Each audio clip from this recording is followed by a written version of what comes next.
doit mettre sur pied et dans un état de droit, il y a une justice indépendante.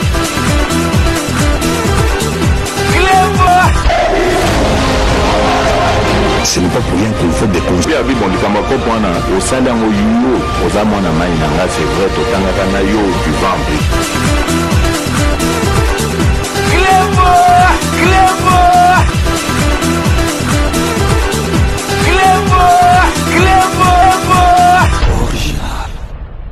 Salut et bienvenue sur Clébois Original. Merci de votre fidélité. 5 minutes avec César Ngadi. Tout le monde est d'accord et il en restera ainsi pendant très longtemps. 5 minutes à Lilo, Boyebi Tozali week-end, Tozali samedi le 29 octobre 2022, Tozali dernier samedi, il y a octobre, et donc vraiment merci la fidélité, na bino na lobara. Je ne cesserai jamais de vous remercier pour la dite fidélité. Donc vraiment, émission Oyondeng Boyebi Ezali nulle part ailleurs que Nakati ya Clébois Original, parce que batu bakogi ko sala analyse na bango na même sujet que ngai, mais awa na 5 minutes na système à la musique, donc batu bazelaka parce que tout ça na genre na biso moko to salaka ya biso moko, donc vraiment ba imitaka 5 minutes ite ezali passi, donc vraiment merci na bato tout ba pesaka biso confiance parce que 5 minutes et salaka ma solo grâce na bino lelo na kolakisa bino bo comprendre que batoyo babandaki ko diriger mboka na biso avant bazalaki na volonté te, bazalaki pe na mitema mabe, bazalaki ba fakwa balingaki na bango mboka na biso et avancer te. Mais avec Fachi Béton mboka na biso ekomi ko zongela valeur nango ezalaki avant. Parce que mboka na biso tango Fachi Béton alobaki mboka ngo d'ailleurs eloko ezate ekufa bandakala bato ba critiquer ekufa ndenge nini ba comprenaki makam Fachi Béton alingaki koloba te pe mboka ekufa, donc mboka siko Fachi azali ko la musango lelo makambo tokoyebisa bino ezali ko concerner budget oyo ya 2023 oyo est passé na 14,6 milliards ya dollars américains. Bozelate makambo boye ba ndokia ba journaliste ba aigri ba ene ba loba yango parce que bango makambo oyo ya malamu ba lobaka yango te. Budget ya mboka na biso tokolakisa bino ba période moko vraiment ekomaki même et au lieu mata budget ba mboka ezalaka mataka ya biso au lieu mata et bandaki ko kite comme qui même na 4 milliards ya pamba. Bo imaginez mboka neti ya biso pays riche neti ya biso mboka mune ndenge genre budget ezala na 4 milliards. Bomoni Fachi banda zwa pouvoir, bomoni budget na biso ezali ko mata, donc so to passer de 4 milliards to komi na ba 14 milliards, bomoni eza presque fois 4. Donc le lot to la bino parce que budget ezala 2023 et ko zala 14 milliards,6 de dollars américains pour comprendre que donc à chaque année budget zali ko mata, donc vraiment ezali la première fois que mboka na biso et comme na niveau oyo, donc jamais on a atteint un tel niveau de provision budgétaire na mboka na biso banda Congo na biso et banda Zaïre, jamais to atteignant un tel niveau, il y a ma prévision budgétaire. Donc vraiment, ils allaient là comme on photo lobelaka. Pour biso tozali apona ko lobela. Makamba malamu toko tikate ba ndoki ba intoxiqué. Bato baza ba faible ba bebisa bango mutu, mais or makamba malamu eleke belé. O Fachi Béton zomona bomona mboka na biso ndenge komi chantier partout et komi chantier. Donc, ezali et sengo mingi. Donc, lelo avant de développer, parce que tu développer, tu peux sabino par exemple, tu peux expliquer bino, ma solo oyo ya ba prévision budgétaire, oyo les cas, tu peux sabino, et si ka Congo na biso kanamba tika ki yango na lelo esika ekomi. Pour il faut vraiment te rappeler la rabatou masolo pour ba comprendre ba tika bilobela. Donc avant de développer si jeune abisso à lelo autogoso labino donc budget 2023 où est passé na 14 milliards,6 de dollars américains. Donc mboka na biso il faut to commenter na ba 80 milliards ya budget mais na effort ya fachi to kokoma. Mais bandokyo bazalaki avant donc imaginez 4 milliards na mboka mune neti biso ba osala masolo nini. Donc avant de développer masolo na biso lelo boyebi ke lelo ezali jour J tozali le 29 octobre 2022 ezali jour oyo ya concert ya Fally Ipupa na stade de Martyrs Aigle lelo azako lakisaki azali Aigle azali numéro 1 na mboka na biso ala ko lakisaki azali disque d'or. Na ndenge ya mikiete boyebi vraiment kaka congolais tolingana na biso te botala kaka be étranger bazo linga Fally Ipupa tomoni donc camerounaise moka witi na Cameroun na ye kaka pona concert stade azo yemba banzembo ya Fally Ipupa donc neti ye kutu congolaise botala be étranger bazo kumisa Fally Ipupa bon siko biso moko mwana na biso ya na biso leki na biso tous à la contre pour vous comprendre que Congolais kindoki yangwana na politique kindoki na musique kindoki na foot kindoki na belgique kindoki moi na biso ndeko na biso moko le to kumise ba étranger nde bazo reconnaître que plus mais ka polémique et ko tonda te mbule ko beta et ko sala bo mais nazo comprendre te batu mususu pourquoi esprit ma bebo tolingi to avancer te donc toche la bino déjà donc bande annonce oyo to sala pour na concert oyo ezali bande annonce asuka passer concert robeta déjà dans quelques heures donc restez connectés sur Recleb Original on revient tout de suite donc avant to enchaîner masolo na biso mususu boye le 29 octobre rendez-vous ezali moko na stade de Martyrs.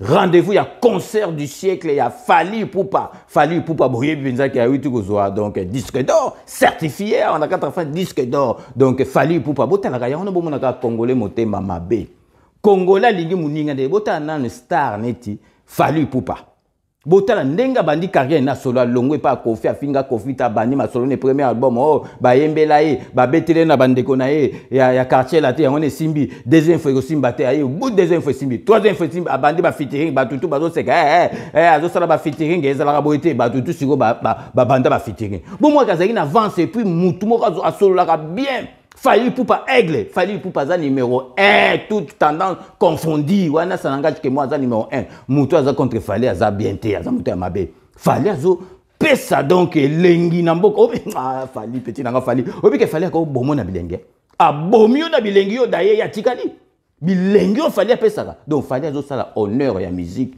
congolaise donc yango na osenga na bino nyosu le 29 donc na stade de Martyrs to ya ko soutenir par patriotisme neti donc honorable Zak Alobaki to soutenir Fally par patriotisme parce que azali ko représenter donc mboka na biso na mokili mobimba na côté ya musique on est fier biso ba congolais d'avoir Fally Ipupa comme musicien ya mboka na biso.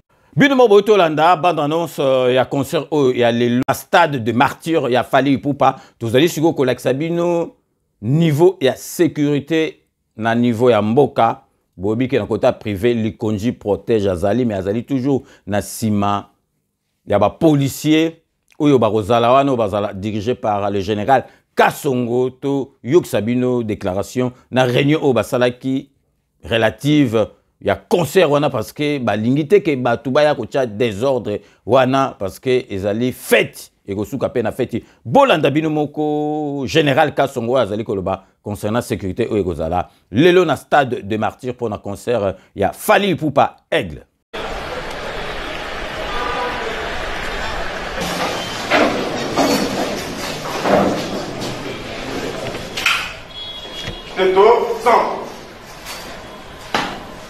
Monsieur le commissaire provincial de la police du Colette de Kinshasa, mon général. Le cadre du commandement considéré pour le façon dans la salle de réunion pour la réunion de ce jour. Le 16 période du jour, pour cette période principale, Balé Abouaki. Le 29 octobre, ce n'est pas la première fois qu'on puisse sécuriser un concert. s'il y a une particularité, nous sommes dans une situation un peu tendue avec la situation de l'Est. Notre réunion, n'a pas commandant base, il y a mené la ville à Kisasa pour un concert, il y a Star la biso munene fali poupa na stade de Martyrs le 29. To sengi na bato ebele baya ko talaye ko na ko sepela pour la musique na biso mais baya na kimia na boboto police akozwa mikala nyonso de façon ki mutu nyonso akotala azonga pe na kimia mais akoya na mbulu akota police akosala makama mabe akota police akoya na mamba kikuluna police akotia maboko kana makasese eza ndenzela naye boza confiance à police oye malamu kozonga pe na kimia.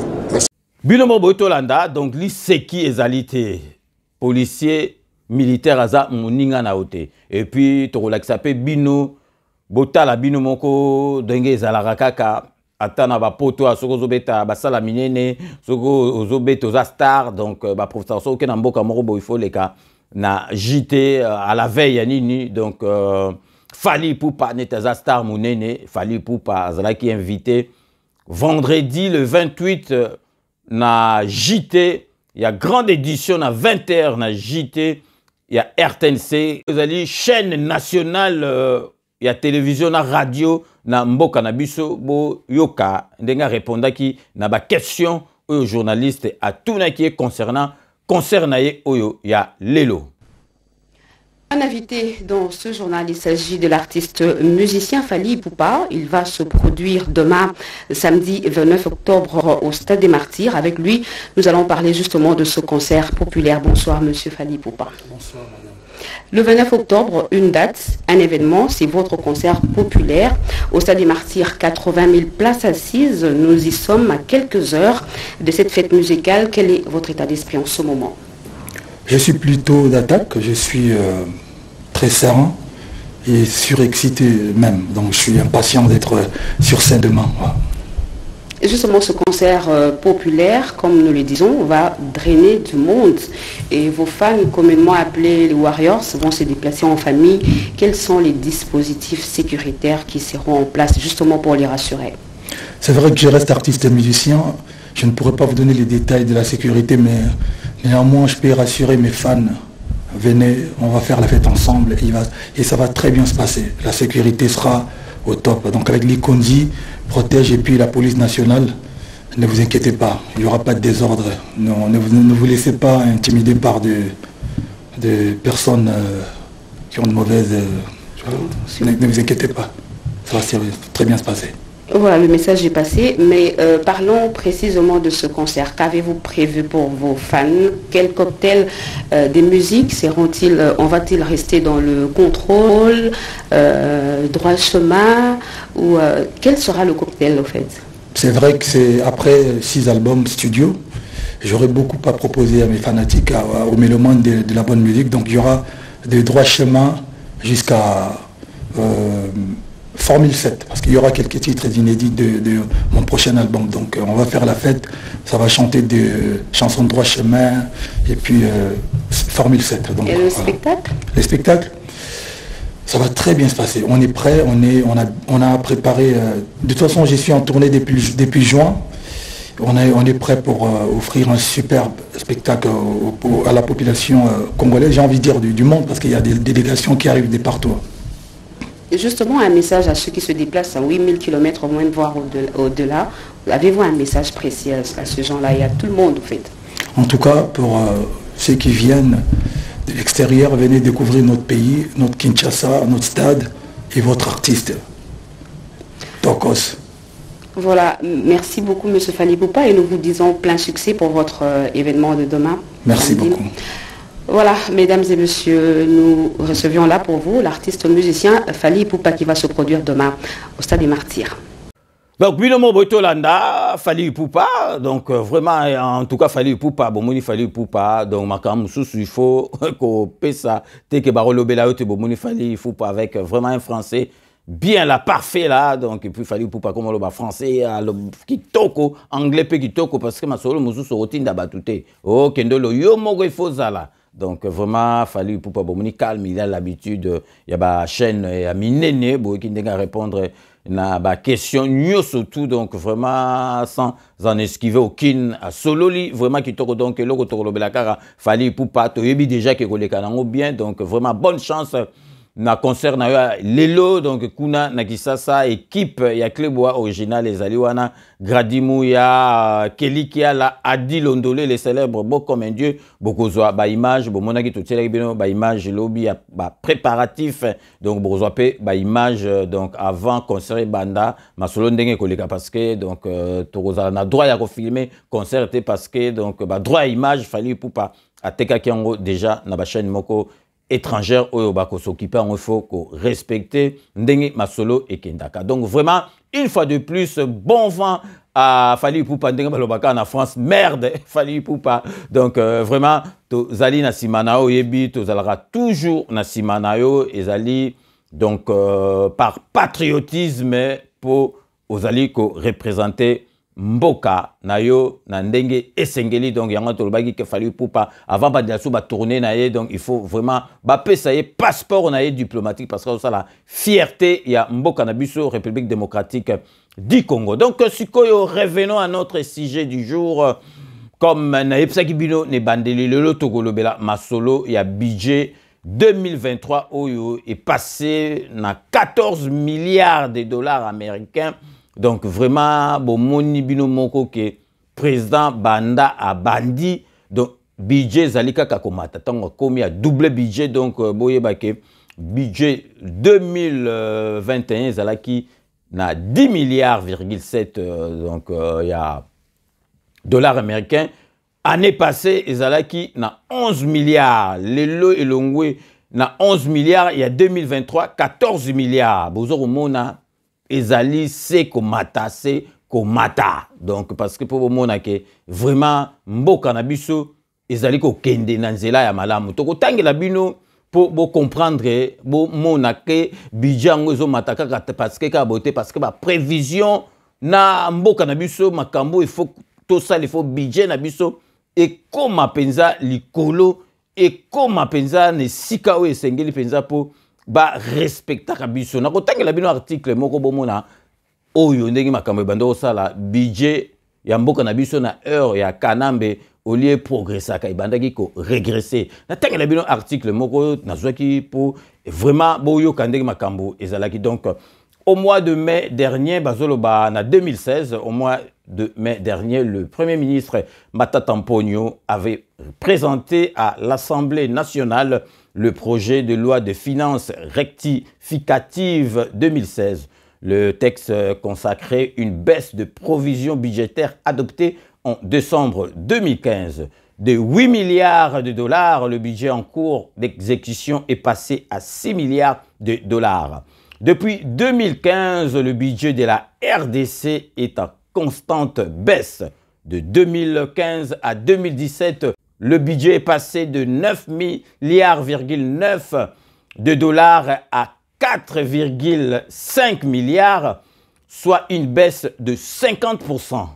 Peuplé, donc il parle de la RDC, peuplé d'environ 70 millions d'habitants, la RDC, l'un des plus pauvres d'Afrique, est en difficulté financière. Le pays peine à profiter à ses nombreuses ressources naturelles pour amorcer son développement. Binomo Rolandi, wana to tengi na lokota lifa se bo moni binomoko ke depuis 2015 tant kanamba zalaki ba lobby ke donc déjà budget na biso zalaki na 8 milliards de dollars et passé na 6 milliards de dollars, mais depuis 2015 avant Fati Beton azwa pour continuer 2018 budget na biso ezalaki en constante baisse, donc ezalaki kokita se kokita au lieu mat ezali kokita. De 2015 à 2017 le budget ya mboka na biso est passé de 9 milliards au lieu matata et kiti na 4 milliards donc 5 donc et kiti na 50%. Comment pouvez-vous imaginer que mboka na biso budget na 4,5 milliards ezalaki na 9 budget mati ba kiti sur pour comprendre que bato na bazaki na intérêt moko ya mboka te, donc il faut quoi donc mboka neti biso ko ezana plus de 70 millions ya peuple to vivre na budget ya na budget ya 4,5 milliards. Donc ba lobike donc vraiment mboka na biso ezali donc na ba difficulté financière donc pays moko eza même pas ko sala ke profiter et faire profiter na ba ressources autoza nango naturelles autoza nango na sama belé pour na développement na biso tozali kokokate. Donc on a besoin de l'élo toujours donc Félix Antoine Tshisekedi Fatou Béton donc budget na biso année prochaine il y a 14 milliards,6 besoin mon abino moko différence na ma solo ndenge ezali ko kende na mboka na biso nazali ko lakisa bino image moko boye po bomona kaka ke kindoki ya bato bazalaki liboso nazali ko lakisa bino image moko tomoni Olive Lembe na bambulu ebetaki o bato badindaki parce que baroloba sezanga dio solo bapamba ko Olive Lembe basali mabeto ko na boite ko kabela batu eza mabete mais assistana et puis système oyo deng Olive Lembe kabela kabatu ezali a profiter na misère à peuple congolais na souffrance à peuple congolais parce que ceux qui alingai pena na 18 ans basali na mobile na ye ba inondation ne fallait batonga basala banzela bien beguba makambo bien mais ya kaka soki muta kufia ye allez apesi biloko kolia aye kolamba fufu al bato bazana mawaye parce que mosengi ndengi musicien moka yemba liloba ya mosengi ya suka kaka melesi bo ba pauvre bato bazana misère oyo pesa bango bakoloba nini donc nazola kisabilo mais image botala donc Olive Lembe accueilli. Et puis, na image on a kimbuta pembeni na bité so kimbuta bando ça qui garde corps so ka bando ko sala nini kimbuta na pembeni ba keye pa donc bato badindaki na mai wana biloko na dina mai aye ko pesa bango donc ba enveloppe azo ko loba donc ezali pas ça ezali ko profiter ka to boita ko pesa mais so ki azali pesa muto malamu fada bongisa ba biloko na tango 18 ans ya mobali ne ba salaki ke ayaka ke soki bato na soki ba mai na bango bandako na bango e dindi ba hotel banima ezali ba fotana ezali foti na bango na 18 basalaki donc bino moko bota na ba image donc ezali vraiment pas sinama wana motema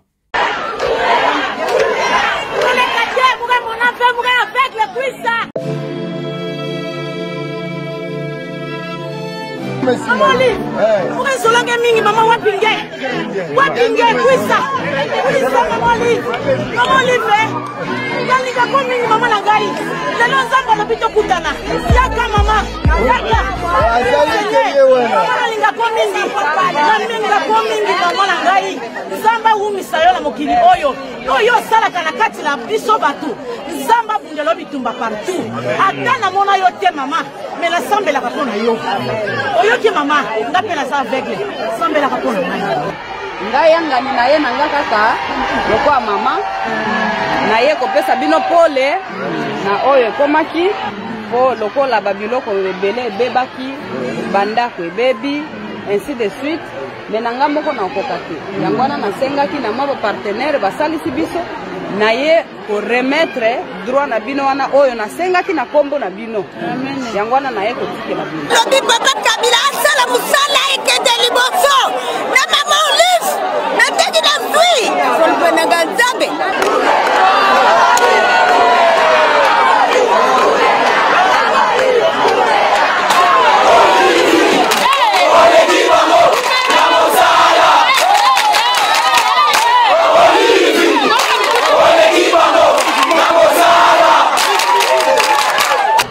boye eza bien pe pona kotia ndako po ekoki komemela yo makama ebele à l'exemple ya oyo oyo eza pasi makasi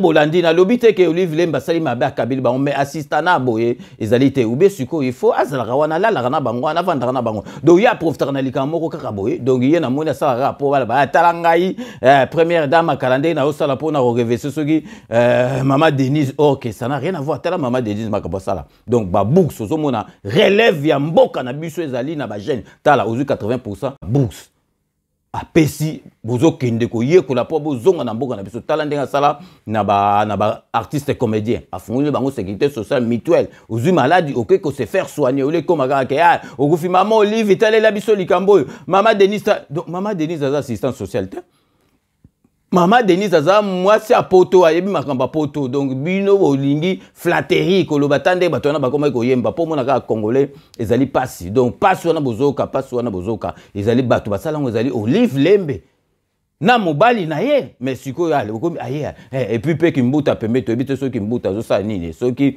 garde corps so ki nini donc ezali mawa donc vraiment mawa penza ko mona ba congolais basaka na esprit na biso ka boy basaka na esprit na biso kaka boy likola pasi donc yangwana na ba mboka na ba Congo ba pauvre têtu bazara souté pauvre têtu asusaka batu mayele pauvre têtu bazala souté donc ozana là non mais abudele yo donc vraiment bazala souté donc botalaka ke Kanambe na 18 ans ya pouvoir ba loba ngo peto lakisa bino to lakisa bino so na 18 ans pouvoir assista kaka une fois na conseil des ministres. Po bomo na ga do ye abandé ko s'en foutre na e na mboka batu mususu bazo sa ela ba réunion pomoni na 18 ans Kanambe asalaka une fois conseil des ministres. Po mona ka bando ko suivre na e makamba mboka te. To ko lakisa bino bozo mona ke mama Denise ba bourse ya bana batangi omoni ke mwana azali mayele lobite ke soko tangi na Kisasa ou bien na Congo za bien te mais aide bango ba bima ba ke na bamboka poto bourse po basala bakela sebele bazonga na mboka tala ba idée malamu tozali ko la sebino botala parce que soto lui bo moi toko botala ye moko azalaki parmi ba ministre ya Kanambe loba donc 18 ans Kanambe donc batu babandoko kumbela masolo eza batu mususu donc Kanambe na 18 bon moi na président de la République ndenga sala ba donc ba conseil des ministres loba penza za la pays étranger ba conseil des ministres ye moko azo suivre makambo na conseil des ministres bandi na 12h et sili na ba 23h. Mais Kanambe a sala une fois 30 minutes à bima donc pour ayebi na ekutu eloka olobate bino moko boyoka témoignage yemoko ancien ministre ya Kanambe azali kolobandeki ba conseil des ministres bandaki oleka. Donc restez connectés sur Clébois Original, on revient tout de suite. Le problème de Kabila, ce n'est pas lui individu. Le problème c'est que Kabila ne contrôlait rien. Il a laissé le pouvoir entre les mains des collaborateurs. Les Némi, les Chadari, les Minako, comme je disais, c'est eux au fait qui dirigeaient. Moi, j'ai été dans le gouvernement Kabila. Et je vous dis, ministre... Kabila n'avait le contrôle de rien? Rien du tout, c'est-à-dire qu'il recevait que les rapports. Je crois qu'il s'occupait d'autre chose que des gouvernements. Rappelez-vous, je vous dis, nous étions dans un gouvernement, il n'a présidé qu'un seul conseil des ministres, le premier, qui n'a fait que 45 minutes. Et demandez à Sami, qui est un ami, Sami Badibanga, comme mon ami Chibana, ils vous diront, quand ils étaient premier ministre, ils voyaient plus les détails des cabinets et d'autres conseillers que lui-même le président. Donc le président était ailleurs, Kabila était ailleurs. Ailleurs, tout à fait ailleurs. Je ne sais pas qu'est-ce qu'il faisait. Il était dans ses activités agricoles ou bien dans ses affaires. En tout cas, pas au gouvernement. Je ne sentais pas le président vraiment. Vous avez vu vous-même Félix, même s'il est occupé avec le gouvernement, tous les vendredis, il est là pour présider lui-même. Donc on sent que le président assume, alors que la constitution de notre pays, le président règne mais ne gouverne pas. Le premier ministre a beaucoup de pouvoir, mais on ne sentait pas vraiment la présence de Kabila au sein du gouvernement. Bino botolanda ezali pasina mawa donc mboka na biso ezaki diriger même na yete okite ya bando zane na kingakati azosala so ba pêche na yeso azokanga ba photo na yene ti photographe ou bien azosala donc ba chasse na yekuna donc abando ko diriger net ba nemi mutu bando sala mama solo wana donc bango to bazo sala bazo nommer batu donc ye azala ki ne déconnecté na mboka donc etala ikutu yete bino moko bolandi mais siko tozo la bino botala bino moko président oyo peuple lingi président oyo penza peuple azoya ye moko bazotinda ete na Kanambe fo ba pesa bino ba mbongo boke na pre bitumbe bimi botala tozo la bino fachi béton na mbujimai bain de foule oyo asali ya danger donc botala penza boko mona penza na ba image donc na ngai moko na bazo ka biso moto zo banga po na président de la République mais ye moko za sûr na sécurité na ye donc ba yebisi amata na jeep. Donc aye ba mama bazo kangaye na makolo bazo pupula ye neti ya za motema malambo zo mona tan bazo benga ya zo ke vers full vers donc peuple na ye donc sécurité to pesi vraiment en tout cas félicitations na général John Chibango vraiment musala la kisi vraiment kaza pendant commandant sécurité il faut tala ndenge zalaki. Donc imaginez que bato sécurité bango na bango ba komi ko poussa donc yebaka que président de la République bato sécurité baninga ba improvisation. Président boy ko mata boko tala ngona ba image ba c'est président donc assisi bango ba kansi azoya pour mata na kata jeep ne ba fongolele aboya kangi portière akei donc et salema na nuté makambo to mona on lem susu banda kala depuis Mobutu mais ya Fachi eleki bino moko bota la bende fulo Fachi sali aboyi ko mata azotambola na makolo balabala mobimba imaginez na période oboye donc ye moko boye ba ke biso to bangela ka Fachi mais ye moko abanga kate bino moko bolanda na ba image.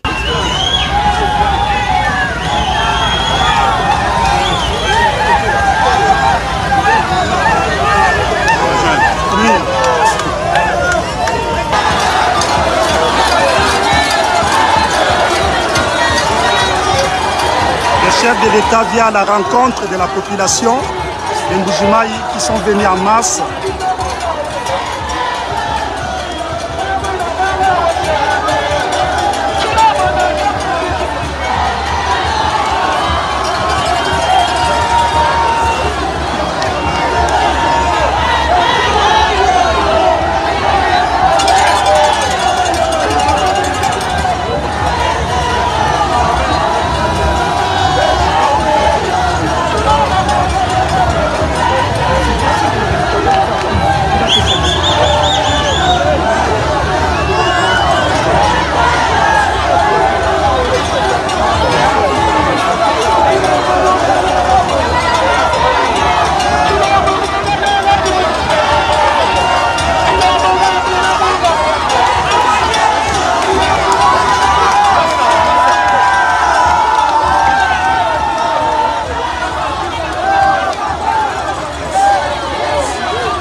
On va voir le chantier.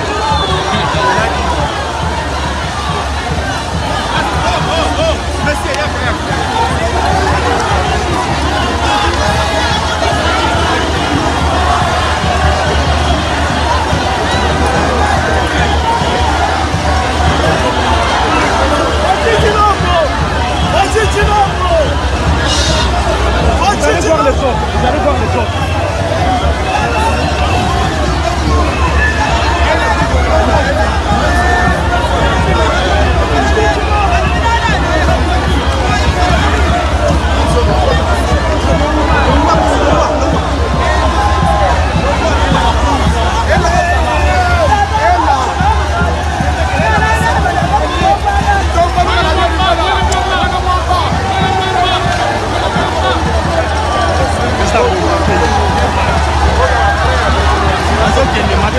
Oui, oui, Yangé Soya.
Donc bino mo bolandi nanu esale mate po boyeba ke président Fachi aza sur na ye botala bomoni hein bomoni na olakisa sur bino botala donc ba fongole lié portière amata donc na garde du corps on a ye mo aboyi donc alobi bokanga porte donc ake penza batu donc émotion ko sakanate Fachi Béton vraiment azali ya nzambe pour babiloko aboyi faut assurer na public na yo donc akiti bomoni bino moko donc ezali vraiment et salamate ba image vraiment botali yango na Clé Bois Original vraiment en exclusivité donc ezali jeté Fachi Béton azali ya nzambe mututu aroya na masolo biso tozo bangela ye moko azali ko bangate donc tozali siko ko passer to like sabino que Papi Chamala, donc il y a Congo Fort, présent Congo Fort, à Rosala le 2 novembre, na Kisasa, à Kosala, meeting, moko abengi, meeting de détermination, na Tchangwa Sengi, na ba tutu ya Tchango,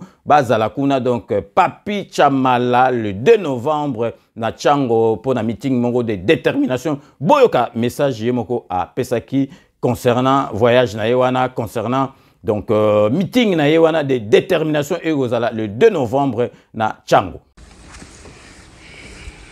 Ande kote ko bengi sabino na milulu minene ko salema na mokolo ya mercredi 2 novembre na ngoya 11h na terrain Bouddha kuna na Njili quartier 1. Pembeni ya Kimbuta. Meeting ekozala na meeting ya détermination et ko salema bana bino ya Congo Fort. Nouvelle classe politique congolaise. Bana bino ou la nouvelle génération, ou ba lubina bango kaka 4e république ou rien. Nouvelle classe politique s'impose. Trobe makambo ya est, trobe makambo pouvoir d'achat, trobe makambo belé au Italie ba congolais. Mokolo ezali kaka le 2 novembre na 11h kuna na terrain ya Bouddha. Mama mwana kotikala te.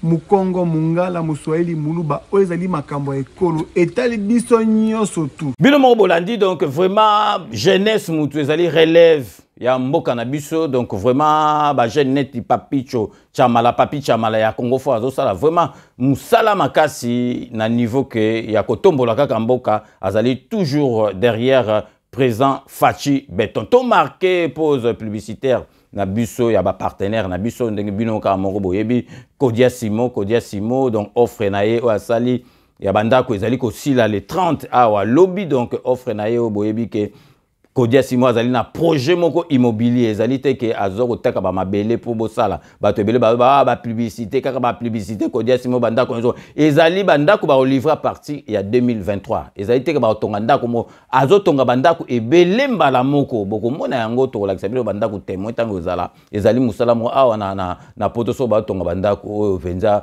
o ba pavillon rumela ka ba zotonga ba pavillon ndeti ezalaka awa na ndako donc bo profiter na offre wana spéciale à rentrer ekosuka le 30 ezali ke osombi mabele na yo okota na kati ya projet immobilier ya Kodia Simo te ozuyo moko tongi projet immobilier ya Kodia Simo ezali bandaku ozozwa pa a crédit bandi na $50,000 bandaku ozuyo a crédit bato bazokamwaka ke yo ndenge na kota na ndaku après na ofuta ebongo awa na poto ezalaka ndenge ni mais bazokama mpona nesalama na Congo te Congo babiloko to ezalaka cash donc Kodia Simo aye na masolo oyo elekaka awa na kati ya poto amemi on parce que bazali bana poto basala na ba banque basala na ba nini ba agence immobilière donc bazo sala système ya awa yo ko kipete bango moko bakozwa crédit et puis au sali masolo donc vraiment bo zala na confiance na Kodia Simo boyebi pe wami business ya Mireille Wanka kezali fret o ezo sala ba musala nango kitoko bobo sanate Mireille Wanka kazo sala nyoso tout na wami business et puis bobo sanate masolo ya bandako awa na kati ya Paris donc vraiment ndako eza passe na kati ya Paris kitenge appartement pichu kitenge appartement asi azwa solution pour na masolo ya bandako bobengi mbala moko oye ko visiter au Koti bobo sanate gglink.com ezali plateforme oyo ya échange concernant les Congolais, donc yo zana biloko a roté koko tikuna yo pe osomba biloko donc vraiment ya moins cher on se découvrir ba tupé ba découvrir yo donc gglink.com okoti nakati on s'inscrit au commis nakati ya communauté on profiter na avantage ebele CP la TV décodeur oya bana mboka Donc différence nango ezali na ba décodeur tozala nango wana eza mukie tout d'abord okotambola nango partout et sika lingo ken même na Kisasa okomi au branché ozotala na yo be mission nyoso tout ya mokili basangisa bilengi nyoso tout na kati ya Sepela TV tozali pe na restaurant na biso Galaxy Mambo restaurant auto sengi na bino ezali unique na kati ya Paris donc parce que poisson yo balamba rakuna elamba maka nulle part ailleurs donc soko yeka na Paris olingi ko lia il faut le baba memo kaka na restaurant Galaxy Mambo salon de coiffure na biso bomoni ba cheve ndenge komaki donc locataire ngoza na fête ou bien na mariage okene na ba salon moko eza na ba apprenti oyo bazoye ko la suki na mutu na yo oya ko changer boule au moins na suki baby okati kovo oye etanga makite donc restez connectés sur Reclé Bois Original on revient tout de suite.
Codiasimo vous propose un crédit immobilier.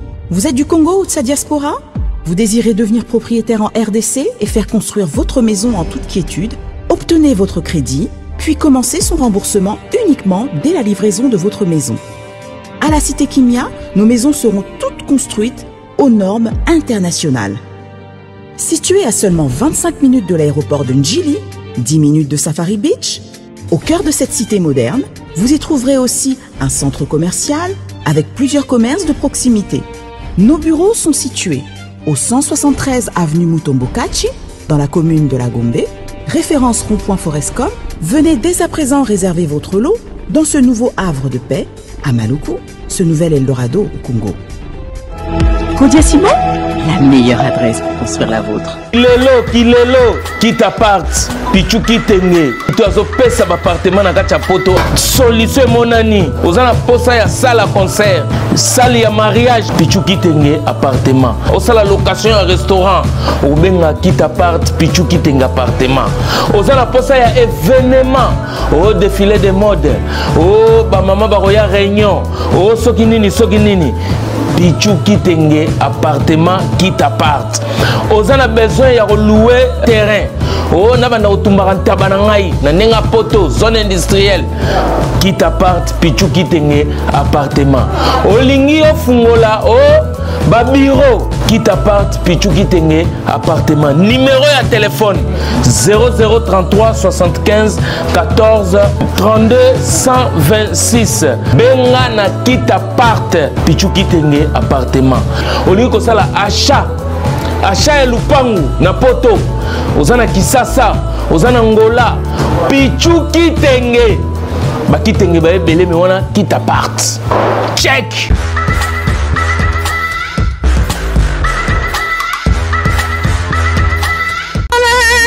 Bisanga balobi bonne nouvelle surtout pour la bana Kinshasa peuple bana wa bazala province et surtout pour na bino ba diaspora botu nanga nini yo lingaka kosomba biloko yo lingaka koteka biloko balobi site fungwami na kombo ya Juju Link o bazoteka ba laptop bazoteka ba portable biloko ya malamu balobi soko lingi yo koma membre s'inscrit kaka na kati ya site biso yo moko kota na kati Juju Link okomona yo moko makambo otikala komona te ya malamu Juju Link depuis kala yo zalaki wapi poko tabino moko na kati ya site pour découvrir ba merveille biloko o etikala jamais kozala ekeyo. Aujourd'hui, vous pouvez faire la différence. Aujourd'hui, vous pouvez faire partie d'une communauté. Aujourd'hui, vous pouvez recevoir gratuitement des téléphones, des PC portables ou encore du cash pour vos achats. N'attendez plus, devenez membre de Gigi Link. Vous avez le choix entre plusieurs niveaux.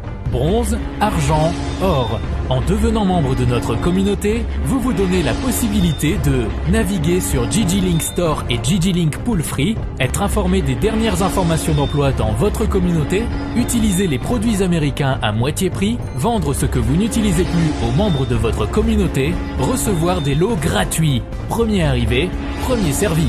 Gigi Link souhaite fournir à chaque membre un ordinateur portable à prix mini. Nous souhaitons donner à chaque famille de la diaspora, de Kinshasa et de province, la possibilité de s'équiper en matériel informatique de qualité. C'est la raison pour laquelle nous vendons des PC portables neufs à partir de 149 $. Ne tardez plus, visitez gigilink.com. Ne tardez plus, visitez gigilink.com. Sepela TV ezali décodeur ya Banamboka. Sepela TV différence nango ezali na ba décodeur mususu o tozalaka nango na kati ya ndaku. Sepela TV botala ngo ezaka mukie. Eza mukie olingi ko voyager ozu yango o voyager nango. Parce que ba décodeur obiso tozalaka nango evandika na ndaku mais Sepela TV déjà eza mukie botala ozu o kolisa ngo na poche na kosi na poche à veste o voyager o memi yango partout dans le monde ici kazo kende. Donc on a besoin il y a câble HDMI, courant na internet. Internet est comme partout, courant est partout. Donc ils en a plus de 500 chaînes yo surtout ya kitoko. Bilengi ba choix ya congolais kaka mutaoye bango. Donc congolais kaka mutaye bango. Congolais kaka mutaoye ba elengi nini yo kaka. Donc congolais kaka mutaye bango. Donc c'est relative ça. Ya Banamboka bozwa abonnement nango okozwa ngo ya ne mobimba okozwa ngo pe par mois au bengi bango na ba numéro na bango bozali komona. Donc Sepela TV ezali décodeur ya yo ya ngai. Donc ezali ya étranger te ezali ya Banamboka. Avec Sepela TV tout le monde est d'accord et il en restera ainsi pendant très longtemps. Bienvenue dans le monde de Sepela TV. Sepela TV est le décodeur qui vous permet de suivre les chaînes du Congo en direct de la diaspora. Wami Business, votre agence de fret maritime et aérienne. Vend des produits importés, lait de beauté, vin rouge, blanc, rosé, sel, sucre, désodorisant, eau de javel, savon de Marseille, casseroles et divers articles. À Kinshasa, nous sommes sur l'avenue Maringa 83, direction Assosa dans la commune de Kassavu. Pour plus de contacts, appelez-nous au plus 243 85 018 22 17 0033 75 80 96 032. Wami Business, toujours la qualité. Sur Paris, nous sommes au 5 boulevard Ornano 75 018. Wami Business avec Mama Mireille Wankaki, toujours la qualité. Chez Elbito Coiffure, toujours, ça marche comme ça là, avec l'expédition là. Toujours.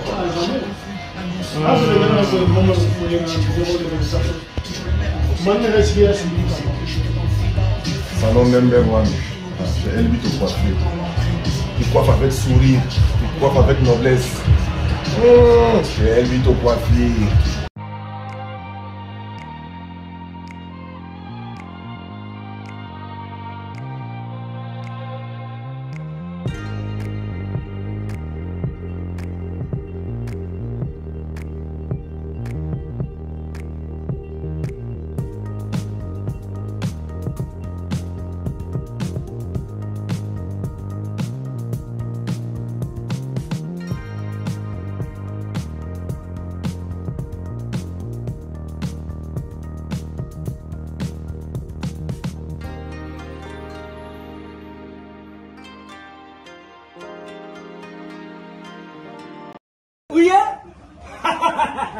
nayebisaki bino na kati ya Paris na Aubervilliers awa mobimba mbisi esalamaka kaka na Galaxy Mambo ata ukei suka uzonga na Galaxy Mambo petit histoire ya mbisi na kati ya putu awa c'est la Galaxy Mambo. Papa mama olingi olia mbisi ya munene oyo Kimambangu na 137 rue André Karma na 93 300 na Aubervilliers oza mobimba. Restaurant Galaxy Mambo awa na mikili ya poto kolia poisson frais nde secret na bino. Tala poisson tala nde babimisi yango. Tande ba nyingeli ya matungulu. Kitoko yo wapi. Ekei Saveur, savonnier, savigné. Biso na aussi samonga moko. Fona benga bat misusu. Au numéro 137, rue André Carman, à Aubervilliers, composez vite les 07 53 28 89 07. Bino Moro Boitolanda, de retour sur le plateau. Merci Nabino Nyo surtout, Bopé sera confiance dans ma partenaire. Nabiso est bienvenue pour ceux qui viennent de nous rejoindre. Après ces bandes annonces relatives à nos partenaires, donc Bozala on a confiance parce que Congolais, donc président de la République, il faut tout comme un millionnaire, Mouninga Soka, c'est les locaux. Aider kokendeka kate pa mindele ozala na complexe olinga ndekonayo akoya po osekaye. Donc sikoyo tozali bobele ko continuer na makambo mona ki makamba budget na biso ndenge eko passer na 14 milliards na année oyo donc 2023 bozo mona ezali ka ko progresser. Par contre, na era kanambe bandai ko régresser to koma kiti na 4 milliards tala mboka na biso na 4 milliards ya budget to ko sala na yango nini. Donc siko tozali ko lakisa bino botala ba tableau moko to lakisa bino ba tableau moko comparatif bomona esika oto witaki na esika tozali ko kende botala bino moko tableau tozali ko lakisa bino sikoyo les 10 pays les plus pauvres en Afrique centrale. Botal les 10 pays les plus pauvres en Afrique centrale. Donc biso toza troisième de Bozomona. Donc, biso penambo mboka munene neti biso tozala parmi les 10 pays les plus pauvres, tozala penza troisième ezali vraiment koseka na pasi na motema wana tu ezalaki bozomona ba période wana ezali ba période au kanamba ezalaki na pouvoir et puis nazali ko lakisa bino le ba pays le plus riche en minerais mais pauvre na masolo bazala minerais belé mais bazali pauvre. Donc balakisi biso tozali premier. Donc tozala ba minerais belé ba cuivre ba or ba cobalt manganèse donc ba diamant mais tozala les premiers pays où ils sont pauvres na kati Afrique. Donc ezali vraiment impossible mais si koto la sabino bataille mususu avec Fachi déjà na 2021 botala binomoro ba pays où économie na bango ezali plus riche en milliards. Donc Congo na biso RDC grâce à Fachi Béton na ba réserve auto comme nango bomoni que Congo na 2021 ils a déjà premier ya pays oyo donc économie na bango ezali le plus riche en milliards. Donc tout passé déjà premier. OK bomoni na ba tableau na lagisi bino ezalaki te pe ezalaki ndenge wana te biloko boybo zilate ke ba journaliste donc ya ba ndoki ba bazana haine donc balingaka mboka na biso ba panzaka kaka masolo ya mabe ba kolobela ka bino jamais ba masolo ya boye. Donc yango na lelo to ngai penza to beta c'était masolo a budget bo tala ndenge budget 2023 et au na ba 14 milliards donc presque 15 milliards.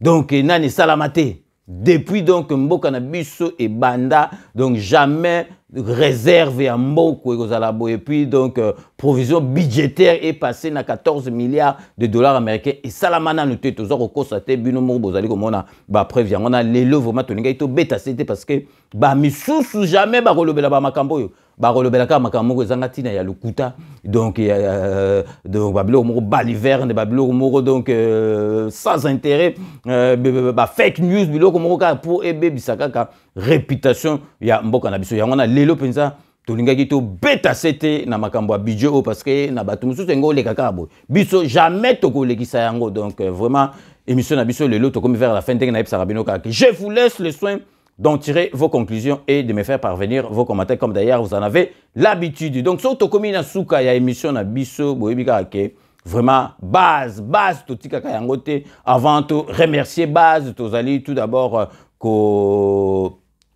souhaiter bon et joyeux anniversaire na Teddy Itao, petit frère propre et à quartier à Montikil, petit nanga pesa na kata base bureau na kata base mo Teddy Itao azawana zo seka, donc petit frère donc Teddy Itao, bon et joyeux anniversaire. Donc na tenaki na pesa yango na kati ya 5 minutes avec César Ngadi, donc petit frère Wumela Teddy Itao. Donc toujours dans le même registre et à anniversaire, vous allez couper ça. Bon et joyeux anniversaire à des affaires Aimé Koussa, des affres en direct à Kine. Donc vraiment des affaires Wumela, bon et joyeux anniversaire. Profitez vraiment l'anniversaire na lelo, vous allez en même temps profiter de ça. Massoise, maman nabiso soise na katia porte d'Italie. Donc vraiment merci na surtout au sala rapport na 5 minutes avec César Ngadi. Bobika ka to bandaka toujours na ba dédicace na biso na ba remerciement na biso no honorable Jean Moutala na katia Londres vraiment.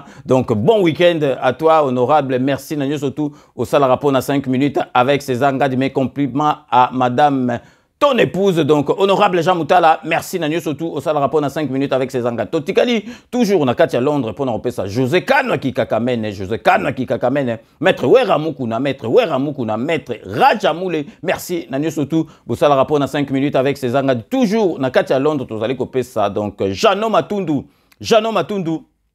Merci Nanyo surtout ça le rapport dans 5 minutes avec César Ngadi. Donc boss en a pété Maria la beauté naturelle. Merci Nanyo surtout au sala rapport dans 5 minutes avec César Ngadi. Donc siko tokei na kati Espagne pour nous repérer ça. Vrai chéri na kati Espagne Beloti Mavungu. Vrai chéri Beloti Mavungu na kati Espagne. Merci Nanyo surtout au sala rapport dans 5 minutes avec César Ngadi Tokei, si on a qu'à Belgique pour nous repérer ça. Poutou de Yalo la petite sœur propre Poutou de Yalo la. Merci Nanyo surtout au sale rapport dans 5 minutes avec César Ngadi Zungi Awa na qu'à Paris pour nous repérer ça. Jean-Marie Chibangu, merci na ba publication na ba débat au sale rapport d'émission dans 5 minutes avec César Ngadi. Donc merci vraiment une fois de plus Jean-Marie Chibangu. Donc Zungi Awa na Katia Paris pour nous repérer ça. Lydie Matondo, petite sœur propre, la plus belle de TikTok. Lydie Matondo, merci Nanyo surtout au sale rapport dans 5 minutes et puis na Vienne yo César Ngadi. Merci Lydie Matondo. To qu'est-ce qu'on a Katia États-Unis d'Amérique pour nous repérer ça. Pascal Mosengo, les États-Unis d'Amérique na moi sinaï Maman Janine. Merci Nanyo surtout au sale rapport dans 5 minutes avec César Ngadi. Zungi Awa na Katia Paris pour nous repérer ça. Agnès Mababa, Liboma na Yezu, petite sœur, donc propre assemblée la Gebele pour Namboka. Donc Agnès Mababa, merci Nanyo surtout au sale rapport dans 5 minutes avec César Ngadi. Tikali toujours on a qu'à Paris pour nous appeler ça. Chai Mukenge Chai Wabalengela, mon voisin Chai Mukenge Chai. Merci Nanyo surtout au sale rapport dans 5 minutes avec César Ngadi. Donc vous allez parmi les administrateurs au ya groupe sur WhatsApp, Torbo Sanate, Babi Kisinga, vraiment la publication ça vraiment RTNC Kosa, Babi Kisinga, merci, continuez toujours comme ça, il y a inondé donc groupe na ba information na ba news non ya kitoko Torbo Sanate, Jerry Mukuna Mikolo aza vraiment en forme, vous autres la émission na donc ndenge zali ko le kanakati ya club original. Donc Jerry Mukuna, merci Nanyo surtout vous allez que ça la peau dans 5 minutes avec César Ngadi. Fifi Philofaria, l'homme à la Mercedes, très très propre. Fifi Philofaria, merci Nanyo surtout au sale rapport dans 5 minutes avec César Ngadi. Donc tu dis toujours ah on a qu'à Paris, vous allez couper ça. Kafwa Pongo Masaranga Tokola.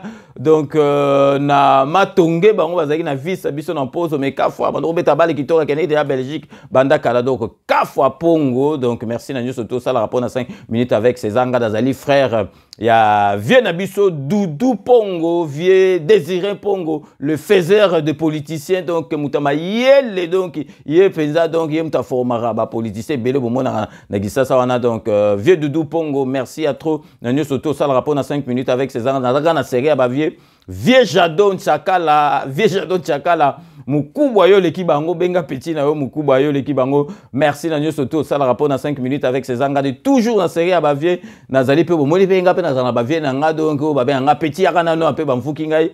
Donc Vieux na ngai Marcel Massoudi na katia Gani, merci Nanyo surtout au sala rapport na 5 minutes avec César Ngadi. Simon Bimba, les grands mécanos, Nakati Yassene Marne, Simon Bimba, les grands mécanos, na Bossaniote, merci na surtout sala rapport na 5 minutes avec César Ngadi. Lixon Kangi, les grands réalisateurs, merci na surtout au sala rapport na 5 minutes avec César Ngadi. Maître Hakim Kabongo, merci. Na nyosotu au sala rapport na 5 minutes avec César Ngadi tokopesa mbote na Dieu de Kumbi masanga Dieu de Kumbi tokobosa na te Blanchard Goma tokobosa na te Égide de Fer wana zaba masanga oto tanga na bango bachik boyebi kaka ke to sukisaka toujours na masolo oyo na bambote na dokotolo boyebi santé soki eza bien te na osala émission te santé soki pe eza bien te osala eloko te ba projet kozala te et puis atoza na mbongo ba misusu mutu bakolia yango tosengi bolanda ke émission na ye parlo santé tozali kosala allusion na dokotolo na biso Jean-Paul Djamba merci na nyonso tout osala rapport na 5 minutes avec César Ngadi. C'est donc la fin de ce 5 minutes avec César Ngadi que j'ai eu l'immense plaisir de vous présenter. Merci de l'avoir suivi. Prochain rendez-vous dans 24 heures pour un nouveau numéro. D'ici là, portez-vous bien et à très bientôt. N'oubliez pas, tout le monde est d'accord et il en restera ainsi pendant très longtemps. Bobo Sanate Kanambe Arozwa Masolo Nambunchu Penadikos.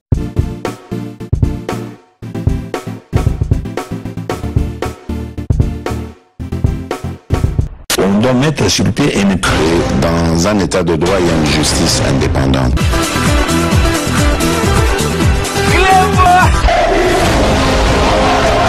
Ce n'est pas pour rien qu'il faut des conflits. Au sein d'un c'est vrai, tu